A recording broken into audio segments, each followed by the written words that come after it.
ലൈഫിൽ നിങ്ങൾ ഇമാതിരി ഒരു പഴംപൊരി ഇന്ന് വരെ കഴിച്ച് കാണത്തില്ല.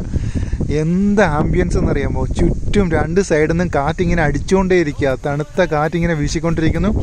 നമുക്ക് നേരെ ഫുള്ള് പച്ചപ്പ്, അതിൻ്റെ അപ്പുറത്ത് മഞ്ഞിങ്ങനെ തഴുകി പോകുന്നു മലകളെ. ഇത് ഇത്രയും ആസ്വദിച്ചാണ് നമ്മൾ ഈ പഴംപൊരി കഴിക്കുന്നതെന്ന് പറയാം. ലോകത്ത് ഇങ്ങനെ ഒരു പഴംപൊരി അപൂർവമായിട്ടായിരിക്കും ആൾക്കാർ കഴിക്കുന്നത് അല്ലേ.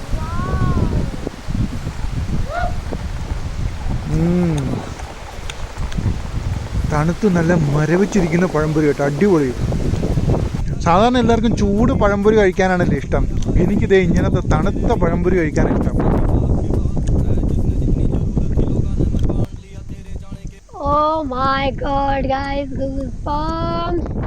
भाई कितने स्विच आ गए इसमें, कितने अच्छे फ्लो आ गए इसमें. ഇതിനെക്കുറിച്ചുള്ള full video Sabari the traveller എന്ന് പറയുന്ന നമ്മുടെ യൂട്യൂബ് ചാനൽ അപ്ലോഡ് ചെയ്തിട്ടുണ്ട്. അപ്പോൾ എത്രയും പെട്ടെന്ന് അത് ക്ലിക്ക് ചെയ്ത് കണ്ടോളൂ. ഡിസ്ക്രിപ്ഷനിൽ ഞാൻ ലിങ്ക് കൊടുത്തിരിക്കാം. ഓക്കെ.